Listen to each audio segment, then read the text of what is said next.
Hello everybody, welcome back to my channel where we play, we experiment, and we have fun. And today we're experimenting big time. I did something similar the last video, and which is the start of my second year. And what I'm doing is a series called Painting for Framing.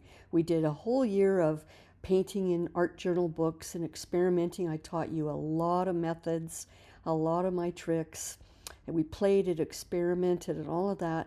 Now I want to show you how we can do things outside of an art journal and hopefully make some amazing surprises that we're happy to frame. So I've got two large 11 by 15 pieces of watercolor paper, and I really like it. It's a little bit stiffer, and what I'm doing here is my typical mark making with pencil crayons. I've got three colors here, and I'm just scribbling all over the page, and that, as you know, gets me into my zone, and it gives me something as a very minor background, which may or may not most of it will probably be covered later on, but some of it may show up, and those are happy surprises. I've got cheap makeup sponges here, and they're really great for spreading around these pan pastels. The only difference between pan pastels and stick pastels is the form that they're in. These are in these little pans, dishes, that you have to use a sponge to spread them around. And whereas the sticks, which I will bring out later, are very, very condensed, hard pressed into sticks, but they give you the same results, except with pan pastels. What I like is you can spread them with these sponges, and it makes it more cloudy and smoky looking. It's not scratch lines that the sticks would do. So that's the difference, and they're really great for covering a very large surface of paper quickly and completely. I'm just showing you that these are both magentas, but one says shade, so it's just a darker, a deeper version of the same magenta. So I went over that in a few areas just to give it a sense of relief going into the background. So I'm just making random. I am not overthinking this. I'm not planning anything about the outcome of where these will go, because I'm going to cut this sheet into four and make four small 5.5 by 7.5 paintings that I've got that will fit inside these mats, that mat frames that I've purchased. So that's the idea here. I'm trying to show you that if you work large, I do this method for card making as well. So if you can work large like this and not think about any of the results, just play and have fun. Later on, when you're finished all the layers and you want to cut it into four, you can rotate those four pieces around and decide where you want to go from there to embellish them more and make individual paintings. But it's just really a lot of fun to work on a large piece like this and then later cut it. And after you cut it is when you decide, wow, I like what I've got here. You're not looking at the whole piece anymore. You're looking at four individual quadrants, which are all going to be unique and different. I love these blues. I think they're a lot of fun, the blues and the greens.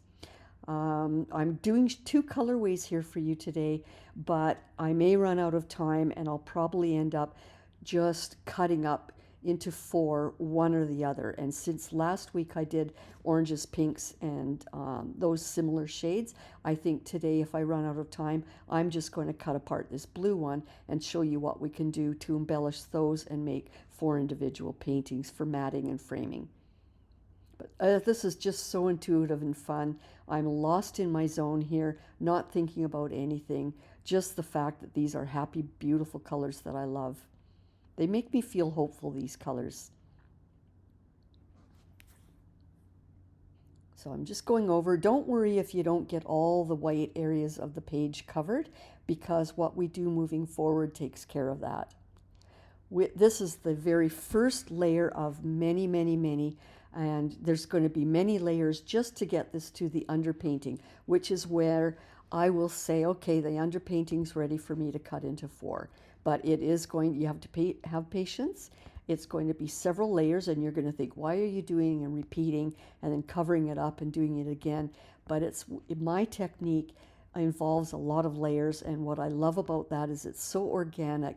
When you get the final results, Even if you're putting paint on and removing it, you're doing it differently every time, and those little areas all just pick up these happy layers, and it's amazing at the end what the results can be. So have patience, hang in there with me. As I said in the thumbnail, we're creating a big mess, and then we will eventually turn that big mess into something fun to frame. Because the Pan Pastels are so, it's chalk, so it's very dusty. You need to set it so that it's protected on the page. And I'm doing that with matte medium. And as I move the brush around, you can see that it's picking up a lot of that dark pastel and smearing it around. I don't really mind too much that that's happening, where the dark smears over the green. The whole idea right now is just to make one of many layers with organic, odd shapes and patterns all over the page. And because it's such a large piece, as I start working around it, the matte medium is already starting to dry. So what I do is quickly fan it around in different directions so that I get rid of all the paint strokes that show up on that matte medium. Now I'm giving the brush a dip in the water and then wiping so that I can do the new colors. Again, in putting this coating of matte medium, you're protecting the pastel, you're putting a good coating of matte medium over the page, and you're smearing the colors around so that you blend them, and it makes them a little bit marbly. It's a lot of fun. Like I say, this is just a fun technique. I quite often do this for wrapping paper, and I mentioned in my last video that this is a good background you can do if you want to do floral paintings, abstracts, or even realistic floral paintings, but where you want the background to be fuzzy and foggy. This is a good technique for that. So again, this is just one of many layers.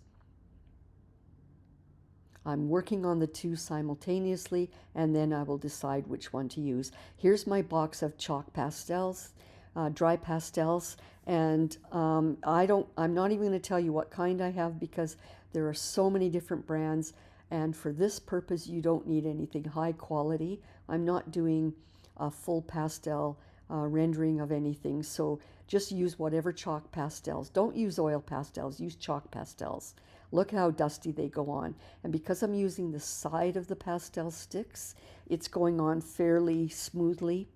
Not quite as smoothly as the sponges did, but they are a little more chalky and scratchy, but that's giving another dimension to these layers. So that's why I brought out these, plus that set of pastels I have in the sticks here. They're just so yummy and beautiful. So keeping in mind that later I'm going to cut this sheet into 4, I'm not worrying about that as I lay down these layers of chalk. I am just being random so that once I do cut them apart, I never know what I'm going to get. So this looks like a scribbly mess, which I actually love, but I want to mute that down. I don't want it to be this loud. I'm just doing random shapes, and what I'm showing you is this purple. The purple is a really good accent contrast color.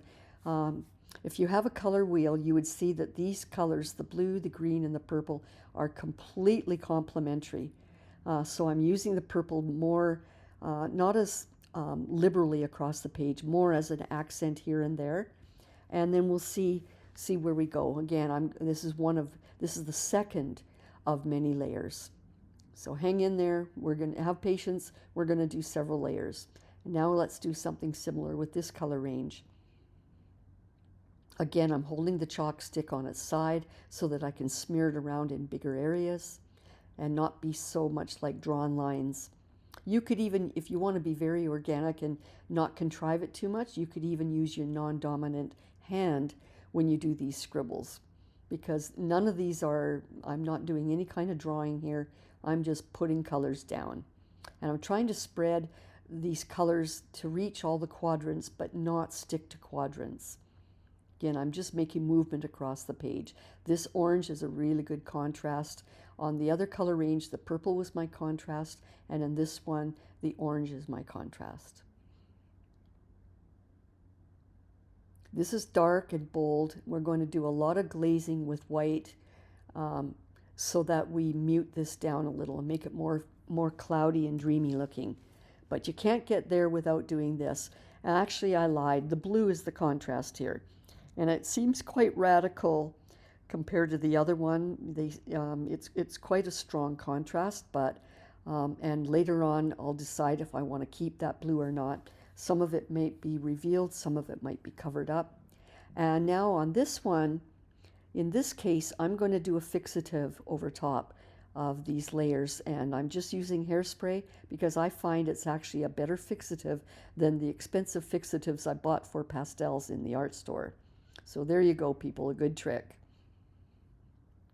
And I'm going to get that, I let that dry, and now this is a little bit later on, and I'm going to do my glaze of white. Quite often when I glaze with white, I do 2/3 of a clear, which is this matte medium, and 1/3 of a fluid white paint. And that's quite often my combination for a white glaze. This is going to go on quite white, but that matte medium dries fairly clear. So what looks very milky right now will end up being a lot more transparent once the sheet dries. Now I put way too much on there. You'll soon see that and what I'm doing right there is I'm using the brush to blend the paint with the matte medium. But I'm not being too careful. Some of the areas might not have blended with the white, and it might end up drying quite clear. The whole idea is to be random across the page.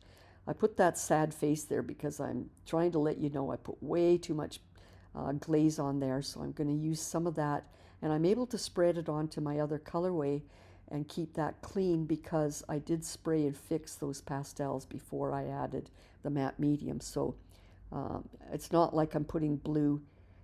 Now that I'm pressing a little harder, it is smearing some of that pastel around, but I didn't get any of that color on the other colorway. Still too much here, so what I'm going to do is use paper towel to help lift it. And when I do, I'm going to smear it around a bit first. I did way too much matte medium there. I don't like to waste. I don't often do that, but it's not a disaster. So I'm going to keep smearing around as if it's a big fat paintbrush, just to get that spread all over the page. Now it's a little milky. It's going to dry even a bit brighter. Later on, I'm going to do yet again another layer of a similar technique. So what I want to do now is deliberately put fluid white paint and move that around and spray it with water, move that around the page in an organic way. Again, I'm not thinking about the 4 quadrants. I'm just kind of smearing it all over the page with a lot of gaps everywhere. I love, love, love making layers and depth, and this is going to help do that. The more white I put over top, the more it shoots those darker colors into the background. And later on, after all the layers are done, you're going to see all those layers. So I'm activating it with sprayed water, and already you can see how the water is moving it around the page, but there's too much there, so I'm going to lift a little. I'm not pressing hard with the paper towel. A little bit hard, but anyway, you can see that I've lifted, and I'm going to spray and activate that a little bit more. Look how nice and marbly that's getting, and yet you've got the deeper colors in the background. A lot of fun. Let's do the same with the pink colorway. I'm not sure I like that blue, but everything can be fixed. So I started to spread that around, and I realized I needed a little more matte medium. Again, look how white that goes on, but it does dry clear. So I'm kind of spreading that around with a little bit of the mixture glaze with the white paint in it, and I'm going to have to add a little more. I thought I'd rub and try and lift a little of that blue, but it didn't come up. Again, I'm not positive about it, but there's going to be so much white glaze in areas over this that a lot of that blue is going to be hidden in the background. I don't worry about any of that at this point. So now I'm going to do some fluid white paint around, just like similar technique to what I did on the other page. And I'm going to smear around with my favorite paintbrush, my fingers. If you don't like doing that, definitely wear gloves. And I don't like how that's looking, so I want to activate it with some more water.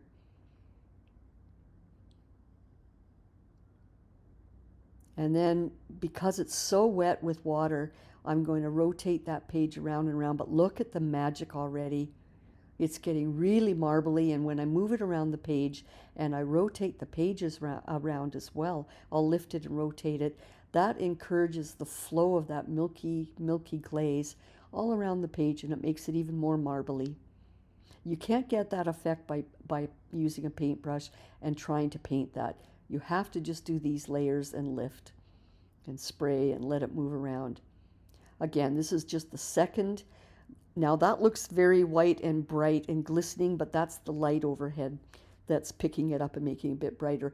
But I'm going to let these dry by naturally. I'm not going to use a blow dryer. I'm just going to let it dry for a few hours and get back to it. And it will probably dry a little more brightly because that matte medium does disappear.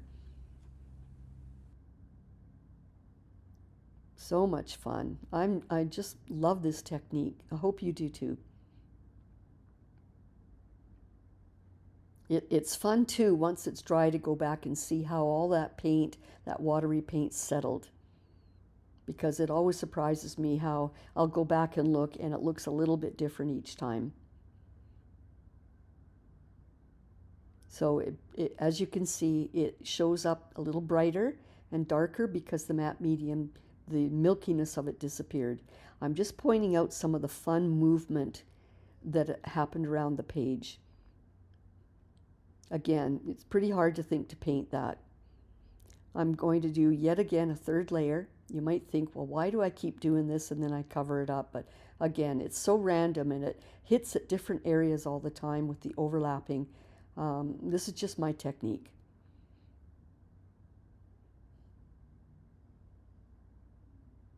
I'm doing different shapes. But notice I'm sticking with the orange as my contrast and I'm not adding any more blue.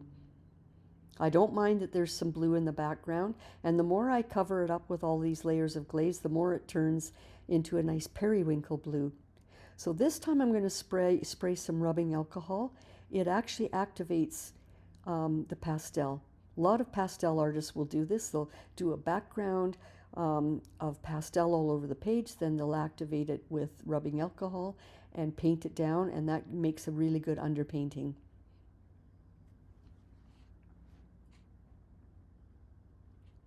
I'm just showing you up close how it's activated by it turns liquid.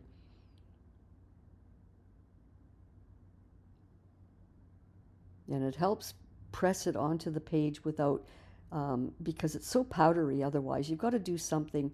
You've got to do either this technique and activate it with rubbing alcohol, or you've got to do lots of layers of fixative. But the reason why I don't want to do fixative all the time with pastels is because it sometimes with bright colors, it deepens them and makes them more dark and gray. Like it loses the vibrancy.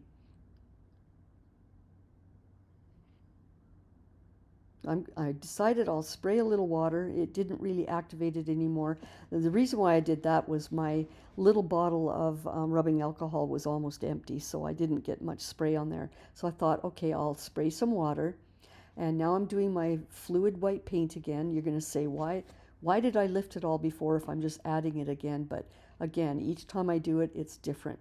And now that I'm encouraging that around with a little brush, it's getting more like a creamsicle orange, like more of a milky orange. And again, the purpose here is to do this, move it around lightly, and then activate it with more sprayed water and move the page around and watch this paint flow. Love to watch it flow. And when I do that, I'm going to speed it up. This is just another layer of glaze.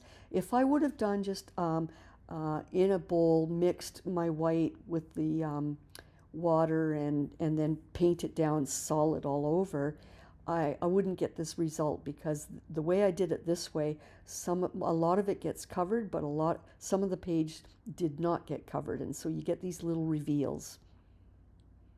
I hope you can see the difference. So this is the third layer for my underpainting. and each one makes a difference. It's such a big page that I can't control some of it going off the page. That's just, once we cut this apart, well, look at what's happening there. Look at the interesting patterns. So I've kind of done a clear glaze over a good part of this. Probably 90% of this page now has that white glaze over it, and it just subdues it all and makes it more milky looking. Really fun. And I like those little bits that stay revealed. And I'm just adding a little more fluid paint in the bottom there because there was just too much of a patch of orange. Again, I'm still not thinking about how these are all going to work as individual quadrants. I'm still treating it as one full page. But I love the movement and the energy. My mantra is color, movement, and energy, and you can't deny that this has got a lot of color, movement, and energy. Now let's do the blue colorway. I'm going to do some similar mark making with the my accent, the purple. Shaking it up a bit using just random little scribbles, some lightly, some little darker marks. Again, just really random.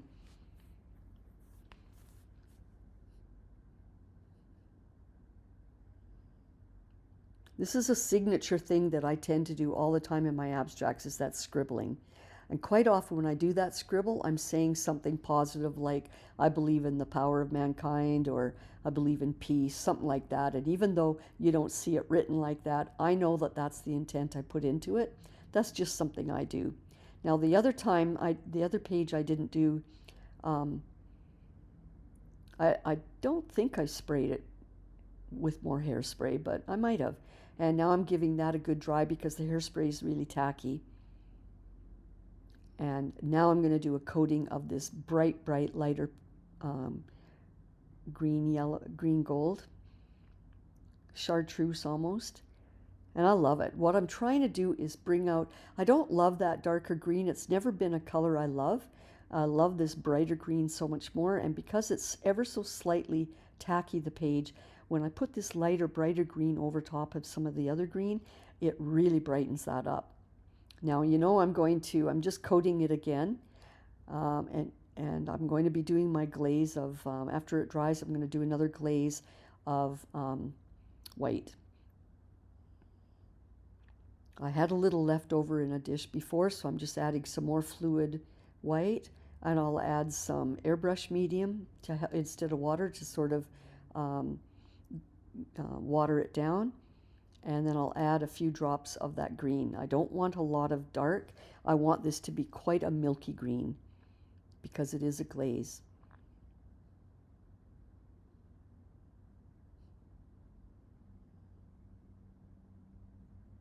You're going to think again, what a waste. I put a lot of this down and I take it back, but this is just how I do it. Be bold, experiment. You know, when you experiment and you do bold things, even if you don't like it, keep in mind you can change it. It's acrylic paint. You can change it. You can paint over everything. So just be bold and learn to set your soul free and just have some fun. So I spread that around. It's quite liberal. It's quite pasty. I added a little water to spread it around more, and now I'm ever so lightly dabbing, barely touching that paper towel on the page. And look at already how nice and milky that's getting. So when I did those bold scribbles, they've disappeared already. So it's turning up. Oh, and what I'm doing there is I'm activating when I realized that some of that green pastel didn't get fixed. So it's kind of neat to spread that around with my finger and create a really bright green in here. Love that color. I'm just tilting the page around because it's so fluid, all that paint on there. And I'm going to add more of this, but this time I'm going to add it in streaks here and there, and then tilt the page and let it flow like little rivers. You never know what you're going to get until you try. Besides, I don't want to waste that in the jar. It'll dry and then it'll be all wasted and dried up. I may as well put it on the page and see what happens. Again, this is all strictly intuitive. You never know what you're going to get, but I do love playing with layers of depth, and I like to play with paint flow.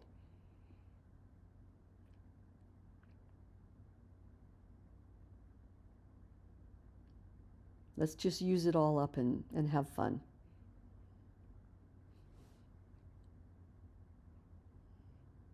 And I'm going to let that dry. So here we have the two sheets. This is the pinky version. I love it, but I'm not going to embellish that today because I don't have enough time. So I'll put that aside and we'll work on this one because I did take this a step further with more layers of splashes and dribbles in detail. And I can only do so much, so let's do this one. And again, I'm going to work on enhancing some of the blue patches all over the page. I'm not thinking yet at this point how it will affect each quadrant because I don't want to manipulate that. I still want a surprise when I cut it. Oh, I wanted to point out that those scribbles that I did in the deep purple pastel before, when I did that hairspray, it ended up altering the color and making it turn pinky. And so for that reason, I've changed my mind on the hairspray. I think I liked using hairspray before when I did pastels if I didn't have to do another layer over top of it, but it's clearly altered it. So what I'm doing now is, as you can see with the area that I circled, I'm bringing forward some depth. I'm creating shapes, bringing forward some shapes, and in doing that, it's creating depth. It's already, I think you can see and agree that it's already creating depth and a lot of fun layers. So when I cut this into four, different things will be revealed. Right now, it's starting to reveal itself, but I don't want to contrive that again until I cut it and decide what to do. So I just want to show you how fascinating it is when you do this technique and how it shifts and changes all the time. And as it shifts and changes, it starts to eventually tell me what it wants to be. But until I cut this into four, I don't know what the story will be. So I'm just enhancing some of the blue patches and bringing forward some of the dribbles and the details. I'm not going to do so much the same on both left and right. I'm just going to stop there and then I'm going to cut it apart into four. But before I do that, I just want to show you the moment you bring a mat out, you can see how each individual thing is dramatically different and dramatically unique. So here we go. I've cut them in four and I'm trying to decide. I look at it, I turn it upside down, I try to decide what orientation I want, and I'm only going to pick two of these to finish the video, so I'm trying to decide which two I like. Look at how it altered that color and made it more fuchsia, or more burgundy, I mean. And right now I'm going to put that one aside, and this one I think is too busy as well. Even if I rotate it, it seems too busy. So I'm going to put that aside, and that leaves me these two. And I do like how they've got, they sort of stand out differently than the other side. They've got some of that fuzzy, they've got bigger patches of cloudy fuzzy, almost like smoke rings. And so I like this and I've decided to work with them. Look at that scribbling turning more and more fuchsia and raspberry all the time. Yeah, so forget the hairspray. Use the expensive store fixative. Oh, well, you know what? This is all a learning process. So to cover up that, because I don't want that color, I don't like how it doesn't work with me with this color story anymore. So I'm covering it over with the white. And this is a fluid white that I've got in a fine line dispenser. I use this all the time for creating lines in detail. So I'm just going to go around and I'm trying to bring out lines in detail, but I'm also trying to cover up some of that pink. And it goes on a little thicker than the other glazes that I've been using. So it's almost a two-dimensional paint at this point. So I'm hoping that it will mask those colors right there a little bit better than if I would have glazed over with white. And as I smudge with my finger, it becomes a glaze. It thins it out. So I'm playing around right now with finding lines and scribbles and shapes, and at the same time I'm trying to decide where I want to make it fuzzy and spread that white around and make it cloudy. Again, all of this is so that I can create depth. I've sped this up because you get the idea. I'm trying to keep this under an hour. So again, I'm finding a line of scribbles and I'm trying to decide where I want to enhance. There I'd scribbled, but I was purposely doing that just to get some paint down, and now I'm smudging it around with my finger. Look at how dramatically these have already changed. So I'm going to play with this for a few minutes, and more than a few minutes. At this point though, once I cut it, once I figured out the orientation and I started doing this, as I work now, it's slowly telling me what it wants to be. So the story is developing. And as I said in my text earlier, just a few minutes earlier, any of these accidents that happen, I find them happy accidents, and they always bring me to something creative and unexpected that I like. And I couldn't have imagined it before, but this is what develops. That's just my technique. That's how I like to do it. Now I'm going to do a lot more white smudging on this one. In that area there, there's already a big patch of what's turning out to look like yellow, and I just want to smudge around and make that more white. I want to make white my accent color on both of these. So even though way back, if you remember all the other underpaintings, I had contrast colors, they no longer appear. So I'm just playing with it and making the white come forward. And even though the story is starting to come forward, I don't know what that story is. It's going to be different for everybody that looks at this, but at least I can tell that a story is trying to develop. Looks like amoeba blobs, or maybe even a supernova exploding, like who knows, a nebula. And I do love space. I love nebulas. I love supernovas. I love all sorts of images of space. So that's why quite often I'll try to bring that kind of thing out, and that's what it seemed to want to do. I also love to bring forward circles. So you'll see as I work on these two that I bring more and more circles. I enhance some circles that are there, or dots, and then I create, like there, I create more circles as well. It's just a symbol that I like to work with. I'm not really a straight line kind of person. I like the infinity, if you will, of circles and round things and smooth shapes. Now this one on the right is all of that white detail is kind of left. It's going from left to right, and the other one's going left to right as well, but downward. But the one on the right, I feel like it's a little bit out of balance. Most of the detail is left on the left side of the page. So I'll try as I work on this to coax the story down towards the right of that page.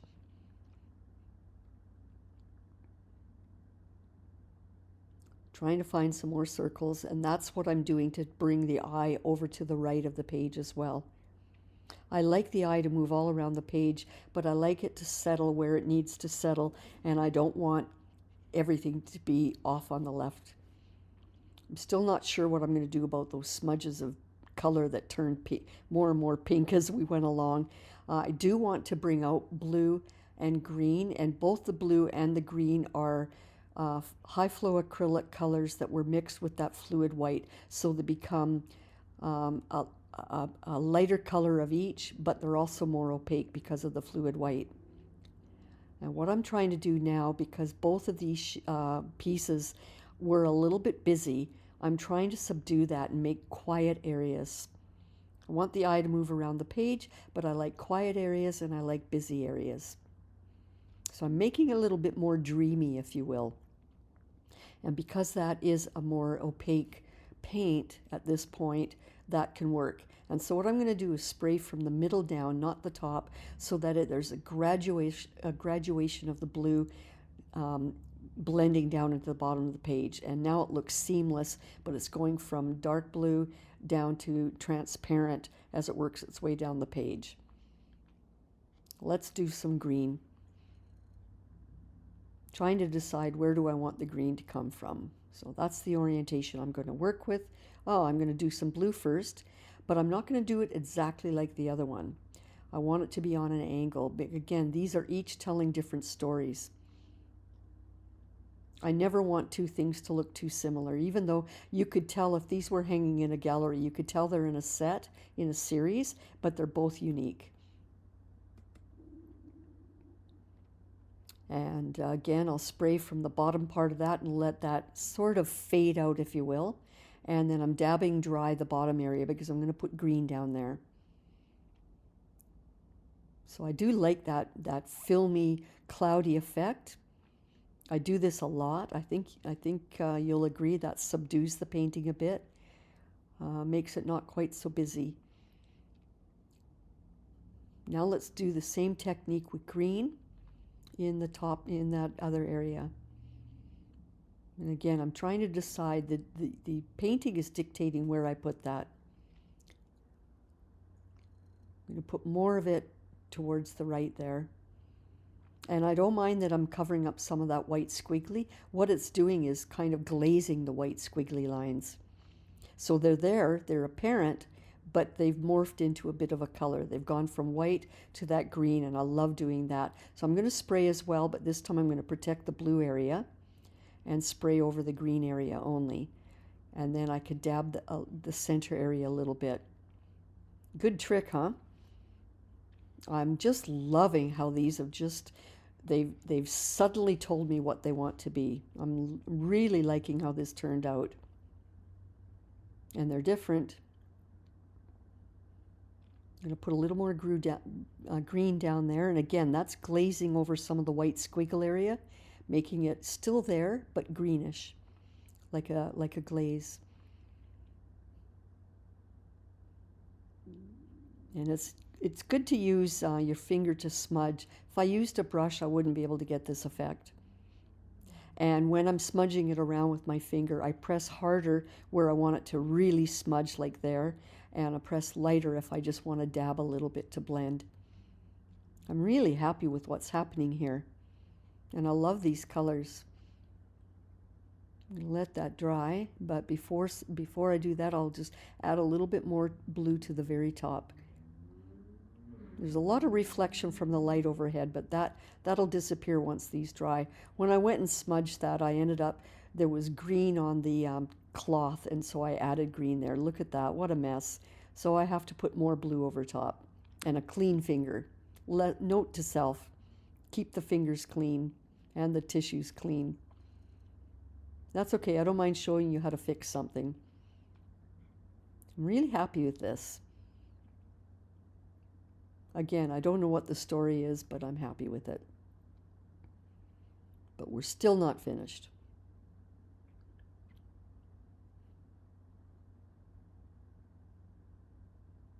I'm going to bring, now that I've made it quite cloudy and dreamy looking, I want to bring forward, so this is where you'll see, this is where I start to bring the layers forward, the detail on the front, background into the back.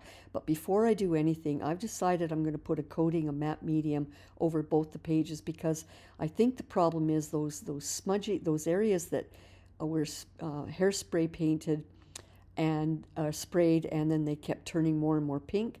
The more layers I put on, the more they start morphing into different colors. So I thought perhaps if I put a glaze of matte medium over both, that will protect what's there, and anything I do in the future now to cover up those areas that went from purple to pink, perhaps this time it'll work and it will actually truly cover what was below, and it won't interact anymore with that background color. That's my thought. And I don't mind making it a little stiffer of a page with the matte medium, because it'll just seem more like a real art canvas rather than just a piece of paper. So I don't mind adding thickness to the paper. I did that to the one, and I did it to the other one, let them dry. Now I got a clean surface to work over, and I'm hoping when I put the white squiggly details with my my fine liner pen, this time this will sit on top and not blend with that color that was below. And I think it's going to work. So now what I'm doing again, when I did all those things to this point, it flattened. I mean, it was doing what I wanted to do, but it flattened the whole image. And I want it to be more 3D and more depth. So as I work over top now, I'm bringing the white areas forward, and it keeps the background into the background. And it's becoming more three-dimensional. I want the effect to be 3D, even though it's a two-dimensional paper. So let's do the same. I'm bringing out a little bit more detail as I work around, but like again, I'm trying to cover up that pink lines in the areas that I didn't like with fresh white again. And I like that smudgy stuff I did in the middle, like a big nebula. But now I'm bringing the squiggly lines forward from that and making them much more obvious. It's like they're coming out of the haze. And I want to draw the eye over to the right, so I added some circles. Now this time I'm not trying to make white squiggle details. I just put white down, and I'm using my finger to smudge and spread it around to make it fuzzy and smudgy looking, so that those squiggle lines that I did appear even more obvious and like they're coming out of a cloud. I really like playing with illusion. And even though some of those glazed green, I want to bring some of that white forward anyway. And rather than do all of the squiggle lines, I'm just bringing forward some dots. And there I just want to smudge a little more of the white away from the squiggle lines, from it disappearing into the fog.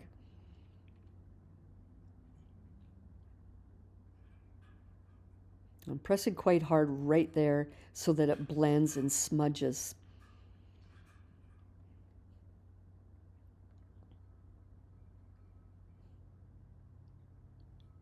And I decided, because there's so much detail on the right, I want to put a little detail on the left.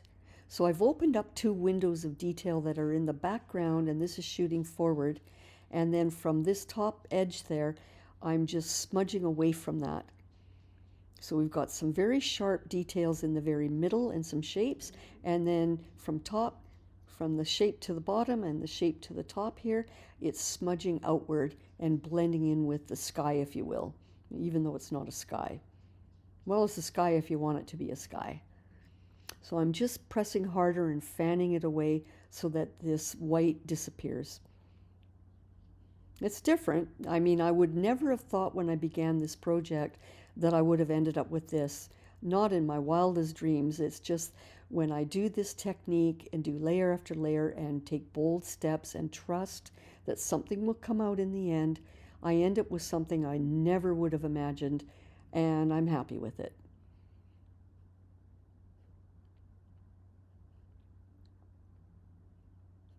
I'm just going to enhance that a little bit more.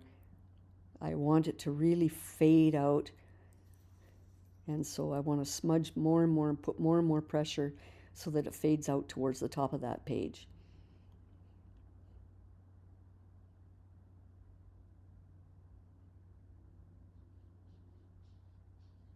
Completely different paintings now. I don't like that there's all that solid there. It almost seems like it's missing something. So what I want to do while the paint is still wet is take a toothpush and scribble into it. And what I'm doing is indenting, and then I'm going to add, once it's dry, I will add a glaze over that, and hopefully the glaze will go into all those carvings, the scraping, but we shall see. It's such a fine line that it might not. But I'll let that dry, and you wonder why I'm working on them a little bit on each one, but I like doing just sections of each one and rotating. Oh, look at that. The moment you see it with a mat, it just really, really stands out. I'm happy with those. And that one is a little off to the left, but I can place the mat off to the left as well. Anyway, I was saying that I'm alternating left to right and left to right again. But each time I do a little step and put one aside and go back to it later, each time I do that, I notice something more that it might need. Whereas if I was to just do one and finish it, and then do the other and finish it, I might not notice little things that'll pop out and tell me what it wants. So I do it in little segments, and with each segment, I get a picture of what it wants to be. What I'm going to do now is glazing. I got that phthalo blue, and I really watered it down. So this is glazing, and what I'm doing is I'm trying to bring all this white detail forward and shoot the background into the back. And it will dry a little more clear because it's so watery, so I'll do a couple of layers. And I'm not doing a big patch of that. You can see that when I'm against the white detail, I keep it dark and I fan it out so that it disappears off into the distance. So right there against the white, I keep it dark, and then I fan it out, press harder with the brush so that it fans it out and disappears and becomes more fuzzy. Can you see the shaping taking effect, or the depth taking effect? We're turning this into a very good visual effect of 3D. And now I'm spreading that because I don't want that to only be on the right. I want to bring the eye to the left as well. So I'm adding just little bits of the glaze on this area, but I'm not doing it through each of these little the holes. I'm doing it from the right to left, if you see, so that it makes the eye move, and it makes it look like it's going from green to blue and creating more movement. And the effect is more effective if I include some color inside the center of some of those circles. So it's really bringing this white forward.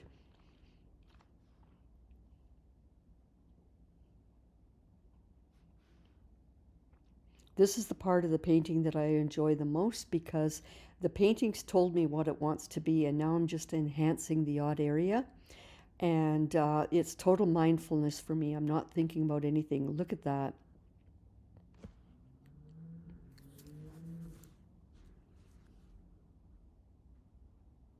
Let's glaze those scratches. Again, it's going to look weird that I'm adding this color over top, but it's only so that I could get some water, some glaze to settle into the scratches. So I'm putting it down, and I'll wipe back, and hopefully some of it will stay in the scratches. But chances aren't very good because they're so skinny. They're such fine lines. I'm going to use a baby wipe to dab away that blue so that I'm not ruining. All I want to do is have it go. Whatever I wiped away, I was hoping some of it would remain in the scratches, but it didn't, so I'm going over it again. You can see it wants to go in there. It wasn't very effective, but that's okay. The scratches, when you look at this once it's dry, they'll be evident. Subtle, but evident. Now I want to add a little bit of the same glaze in some of this area. What I'm hoping to do is bring the eye from left to right a little bit more, because it is so much, all the details up on the left of the page. So I'm hoping that by doing this, number one, it'll give me more depth and layers, but also it can get the eye to move more. It gives more movement around the page.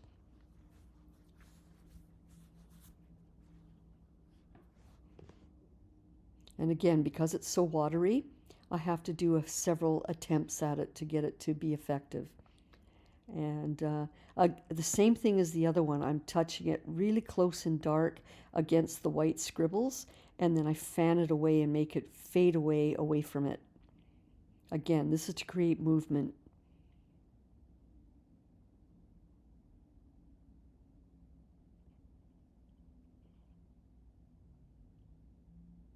And depth.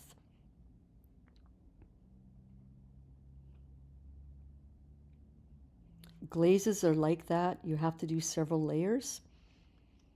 And then they eventually, what happens when you do lots of layers of a thin glaze is you get depth and movement without lines. They shift and change and move around without giving brush strokes and lines. I think this is really given, adding this little bit of color, this new color, has added a little bit of depth and dimension and interest to the painting. It was a little bit too flat, being just the blue and green. And now that I've enhanced the white and I'm bringing into it this new glazy color, I think it's, I don't know, I think it's made it more fun, more interesting. And if you think that it's too dark, you dry the brush and bring it back over the spot. The brush will pick up that color and remove some of it, like a sponge. Again, I'm doing the dark against the white line, and then I fan it away. So it's helping to move the eye towards the right, but not completely. So I'll fix that solution by, when I put this in the mat and the frame, I will shove the mat over to the left so that most of the detail gets balanced on the page. So if you were to look behind the mat, you would see that it's off center a bit, but in doing that, it will center the painting in the frame. Because at this point, I don't want to add more detail down to the right. I feel like the story's already here, and I'm just enhancing it. And I just thought I'd shoot a little bit more up there to give a little more movement in the, I wouldn't call it a sky, but for lack of better words, the top area there.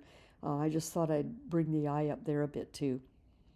So definitely more movement and layers of depth.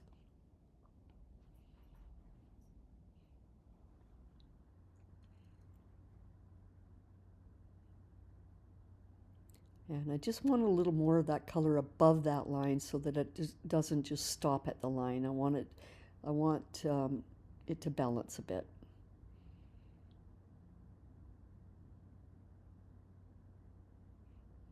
Well, I've had a lot of fun working on this. I'm enjoying showing you projects now that you could be happy to frame instead of just keeping it in an art book. Now see, if you move the frame over more to the left, you can fit all of that detail in. And that white smudgy area down on the bottom in the middle, it didn't make much sense when it's out of the mat, but once it's in the mat, I have no problem with how it looks. Like right now, it looks like, right there, it looks like a cloud letting loose some rain or snow. But once it's in the mat there, I think it works. So here we got them. It's not framed yet, but I want to show you what they would look like in the mat. And I'm happy with them. We started with this mess. We changed it to this. We did a little more mess after that. And we ended up with two happy paintings that are completely unexpected. I hope you enjoyed it. Thank you for joining me, and have a good day.